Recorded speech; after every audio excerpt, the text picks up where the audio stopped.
Hey, fight fans, welcome back to Carl Prusa MMA. I'm Carl Prusa. Today, I am with one of the newest UFC fighters who's victorious on this year's Dana White Contender Series, now getting ready to make his UFC debut. They call him the Incredible Hok. He is Mr. Josh Hokit. Josh, what's up, my friend? How are you? Good. How are you? I'm doing good, man. First off, Awesome. congratulations. What a Thank great you. event on the Contender Series. Able to pick up a big finish. Got invited. Dana White Contender Series contract, UFC, man. How's life? How's life been since the show? Solid. I mean, it really hasn't really changed. Just still grinding. Waiting for the next opportunity, which is happens to be in November 8th, and then so on and so forth until I'm the heavyweight champion. Absolutely, man. You know, we talked about the first time you're on here before the show, the amount of sacrifices it takes to be a fighter. You know, when you're battling on the regional scene, you're making minimal money. A lot of guys have that 9 to 5 job. You wake up early, you stay up late, you do all this every Mm. single day, maybe for the opportunity to make it a big show. Obviously, now you're signed to the biggest show in the world. When you're able to overcome stuff like this, see yourself grow, do you really allow yourself to reflect and look at the journey as a whole? Yeah. I mean, especially where I came from. I mean, even starting with high school wrestling and high school football, I started, uh, not placing at state and then, being a state champion. And the same thing with football, not even starting to, the star player. And then also doing that in college. Um, and then even making it to the NFL a little bit. And it's like, it's cool to reflect now that I'm in the UFC where it's like I did this here at this level and that level I accomplished that, and it's like I have a pretty good resume that I built up for myself, and that's the type of stuff that I can hang my hat on when I'm on the deathbed, and when the life's over, I could be proud of that. Absolutely. You know, but I think for whatever reason, you know, when some people see you, they see you have an NFL background, you're with the 49ers. And I think for some reason, people are like, he's just one of these one off guys, maybe using popularity from football, helping him in MMA. But I think what a lot of people forget on, I mean, you're a legit collegiate wrestler. Like you were one of the best wrestlers in the country. You had, in a way, I guess, a little non traditional, but I mean, you wrestled, you adapted to mixed martial arts. Yeah. Does that get Yeah. old? Do you think that gets underlooked? Yeah, for whatever reason, it really does. I don't know if it's because the wrestling community, it just feels like, even the wrestling community has their guys like Bo Nickel and like, the Olympic champions, Gable Stevenson, all this other stuff. Um, but it seemed like the wrestling community didn't really accept me when I was wrestling. They thought I was just a football guy, and then the football guy uh, doesn't have any wrestling when I go to MMA. It doesn't make any sense. But like they want to say that I'm an NFL athlete, but I mean the more dangerous accolade is being a two-time All-American in two different weight classes, while I was also playing football in college. Like people don't understand. I only wrestled 2 months out of the year, and I was able to All-American twice. So. And I also had 1 year left, and I just decided to, take a shot at the NFL. And I don't think people put that in perspective of what type of athlete I really am. Absolutely. You know, you train at one of the best gyms in the planet. You know, Albuquerque, Jack Wink, some of the greatest to ever do it. Spin out in and out there. You know, Holly Holmes has trained there. Obviously, the GOAT, John Jones has trained there. Carlos Condit, all these great names, man. How did you end up at Jack Wink? Yeah, my brother, my older brother, he started doing MMA before me. And then so when I stopped playing football, um, I was like, you know what, I'm gonna try this MMA thing since my brother's already doing it. And he was out here at Jackson Wink, and I ended up stopping at Extreme Couture first, and spending about half a year over there, moving to Vegas, and then I was like, let me check out Jackson Wink with the legendary coaches of Greg Jackson and Michael Winklejohn, so they could actually teach me how to fight. And then I moved out here. I mean, the place wasn't very nice. I mean, Albuquerque, you don't like, there's no beaches or lakes. But I fell in love with the gym and the coaches, and they kind of just took me under the wing. And the luxury of living out here in Albuquerque, there's not a lot of people that are jumping at the bit to move out here, because it's just there's not much. You know, you got other gyms like that are in Florida and Miami and Vegas and Texas, better locations. You know, and so there's not many people that want to move to Albuquerque, but I get more attention from these legendary coaches. You know, so it's a good situation. Absolutely. You found the Contender Series, you took on Guillermo Ariel, obviously was able to finish him there in the second round. Following the victory, following the elbows, was there no doubt in your mind you were getting a contract? Yeah, I thought so. You know, because it wasn't like the fight dragged out too long where I was kind of just laying on him. I know I was patient in the first round, but it was a calculated patience. You know, I was wearing him out. I knew he couldn't keep up that defense for more than one round, which he I have to give him props. He did put up a good fight in the first, but he used a lot of energy and to get him out of there to get him out of there and ultimately break him in the beginning of the second. I felt like I did enough to get the contract. Absolutely, man. What did you think of that whole dynamic, man? Contender Series, such an interesting thing. Minimal fans in there. There's no walkout music. They don't even say your name. You just fight. Did you like it? Yeah, it was interesting, but I mean, ultimately, at the end of the day, I'm a fighter. Um, if it was in some back alley, I mean, it is what it is. You know, if nobody was watching, I'm still and it's still a competition. I'm gonna try to win. And so I don't really put too much weight on fans or no fans. Ideally, I do want it to be in those arena shows, but coming up, it is what it is. And so I was just happy for the opportunity. So you're getting ready now, making your UFC debut November 8th, taking on Max Gimenis. Overall, what do you think of him as an opponent here? Yeah, it's another Brazilian. I mean, I guess the Brazilians want revenge. Maybe I talked a little too much smack on the Contender Series, and so they signed another Brazilian Jiu-Jitsu world champion. But I do love the matchup because everyone wants to talk about size and the size difference in the heavyweight division. And I came in weighing around 230, and then the next day, I was eating. I was getting really hydrated, and then I ended up being around 240. But this guy, he's gonna walk in there probably 280. So after I beat this guy, I think they'll stop talking about the size difference. Size doesn't always matter, and you can even ask the ladies.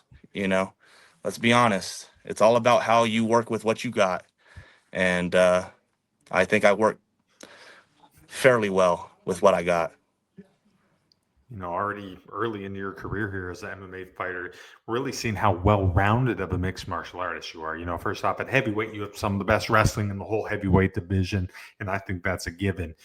For you, at what point did you really start thinking if you want to take this as far as you can, that you have to get as well-rounded as possible?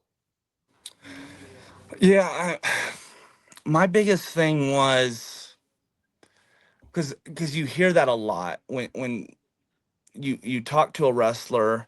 um the coaches are like, let's develop other skills, and don't get me wrong, you have to become well rounded to become champion. And I do train all the other aspects, but I just feel like these wrestlers, they get away from what got them there in the first place. The striking didn't. And so these guys been striking since they were four, just like I've been wrestling since I was four. And so I'm not here to prove that I could strike and do all that. I'm here to win and and ultimately break you as fast as possible. And so if I got to do the dirty work and wrestle, it is what it is. Until you stop it, I'm not gonna. Yeah, you won't see these hands. So um, but don't get it twisted. I do work on the striking every single day, and I'm preparing for that day where maybe someone could stop the wrestling. But um, until then, I don't plan on seeing a change in my style, because you see all these other wrestlers, they get away from it, and then they start getting outstruck, and then it's too late to wrestle in the fight. And so I think that's the downfall of getting in that mentality, if that makes any sense. Absolutely. You've already proven, man, when you go out there, you have that killer instinct. You're looking for the finish every single time you fight. You also have a very great personality, man. You draw a lot of people towards you. Do you really feel like you're going to be one of those guys, whether they love you, whether they hate you? Everyone's going to be wanting to watch you fight. Yeah, I mean, I hope so. At the end of the day, I mean, this is I feel like it's a different day and age of MMA. And I'm here to have fun with it. I'm here to speak the truth. And if that makes people feel some type of way, good or bad, it is what it is. As long as they tune in, because everybody wants the food on the table, but they never bring no food, So they never bring nothing to the table, and so at least if I'm trying to get more money, I'm gonna have a reason. We're gonna be able to see the numbers. We're gonna see who's tuning in, and so yeah. For you, what's the ultimate goal? What do you want to accomplish with this career? Um, I mean, ultimately, I want to be world champion. I want to be able to hang my hat and look back at my career and say that I was the best in the world at heavyweight. Um, Specifically heavyweight because that gives you the title of the baddest man on the planet, and I do enjoy it. I do like the sound of that, and people want to talk about, maybe you need to go down to 205 or middleweight, but I want that title, so I want to be the baddest man on the planet. And so, yeah, make a lot of money and be the champion. Absolutely. Obviously, before you started getting into MMA, you played football. You were a halfback, or some people call running back. If you had to go through the Mount Rushmore of running backs, you could pick four top running backs of all time. Who would be on your list? Mike Allstott, uh, Emmett Smith, Barry Sanders. I mean, I have a few, maybe Gary Payton or Bo Jackson. Um, yeah, I mean, I gave you five right there. I gave Absolutely. you an extra one. I'm assuming you mean Walter Payton, not Gary Payton. Walter Payton. Gary Payton's an actor. Basketball player for those. Basketball player, yes. Oh, Yeah. My bad, man. Walter Payton, absolutely. yes. Thanks for the correction. When you're talking about football, you're talking about that position, obviously a very intensive position. You got guys coming at you. You got to find holes, got to run through the field. Do you find parallels between being in that environment and being in the cage? Yeah, I would say I mean, it's very reactionary, and in football, I mean, the play lasts about 7 seconds, and it's in those 7 seconds, I mean, it can make or break a game ultimately.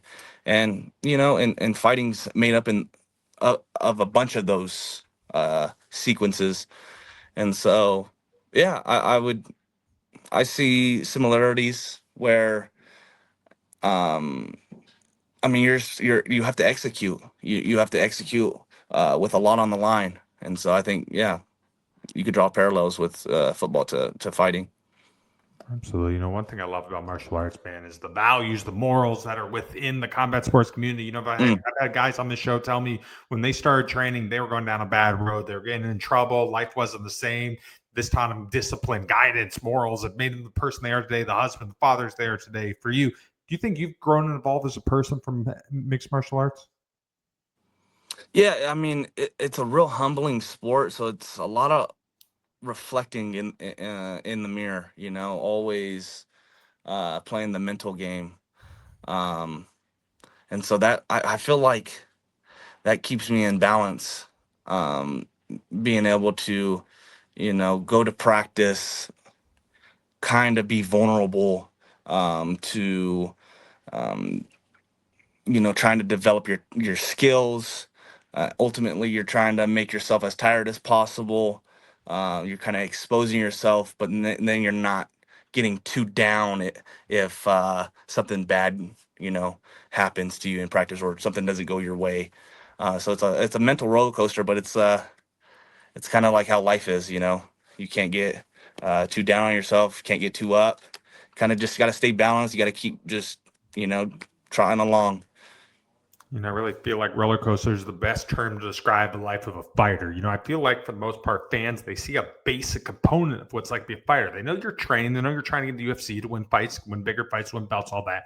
I don't feel like many people understand the fight outside the fight. To me, that's a fight not to have to clock in at 9 o'clock in the morning, clock out at 5. That's that fight to secure financial freedom. That's Mm. that fight not to live life by societal norms. You build a platform, have a dream, chase it, live life your way. Has this been a big part of your journey? Yeah, I would say so. Um, I mean, it's there's a lot of uncertainty. Um, but I mean, it's just I think it just makes the when you do accomplish what you set out to accomplish, it makes it that much sweeter. That was one thing that becoming an All American taught me. It wasn't just the trophy; it was about the process, and it's the process as a whole. And a lot of it has to do with the struggle. The more the struggle, and then you get to your destination that you want to get to. I mean, it makes it that much sweeter. Absolutely. Before I wrap up here, I want to go through some big fights coming up. I want to get your predictions, see who's going to win some of these big matchups. So this weekend, Canada, big main event, 185. Renier de Ritter taking on Brendan Allen. Who wins that one? I like RDR's style. Um, Brandon Allen, I feel like the last time he fought, he was fighting like he had something to prove in a sense. Like he had a chip on his shoulder. Everyone was counting him out. Um, it's kind of hit or miss which fighter shows up when Brandon Allen fights. I mean, I do like RDR with his gas taking his length and more weapons. And I think he's just um, the fighter with a better streak going on right now. So I'll go with RDR. In a couple of weeks, big heavyweight contest, heavyweight title on the line. Cyril Gahn trying to get it from Tom Aspinall. Who wins that? Uh, Probably Tom Aspinall. He, I just think he takes the sport a little bit more serious. Just with his training partners and his camp and just how he thinks about the game. He's trying to constantly evolve. And Cyril Gahn, I just feel like he's kind of been relying on his just his athleticism. Not saying that Tom Aspinall not just as athletic as Cyril Gahn, but for whatever reason, Tom Aspinall he thinks about the game a little bit differently. I think he approaches it a little bit differently than Cyril Gahn. Cyril Gahn, I feel like has maybe outside distractions and other opportunities other than fighting. So Tom Aspinall. November, the big New York card, we have a women's super fight. We got Weili Zhang taking on Valentina Shevchenko. Who wins that? I love watching Wei Lee fight. I'm not a big fan of women's MMA, but when Wei Lee fights, I tune in. I hope Wei Lee gets it done. That'd be fun. We got a huge main event, 170 title on the line. Jack Della Maddalena putting it up. Islam Makhachev going up, trying to win a second belt. Who wins that contest? Islam might be a little bit too solid for Jack. I don't see Jack's scrambles working as well as they do on others. I think Islam gets him down and holds him, but I think Islam wins. But I'm going for Jack. Jack, he's gonna force you to fight, So, and I think the strength difference is not gonna be as what it was with Islam at 155. I think Jack's gonna be able to hold his own. Um, we're just gonna see who's gonna be more solid, and we'll see if Jack's scramblings actually work.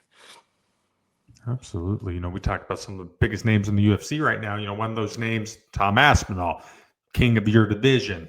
Already now, obviously, you're getting ready for your debut and everything. But are you in your head thinking, I could be winning the belt from that guy? Oh, of course. And if you're not in, uh, if you're not, if you're a UFC fighter that's not thinking like that, you're just kind of just going along for the ride. You're just happy to be here. I mean, yeah, I think about that often. Um, who's going to be able to challenge him? Who's my future opponents? Type of thoughts like that. Obviously. Yeah, yeah. I think about that a lot. It's not like it's some like.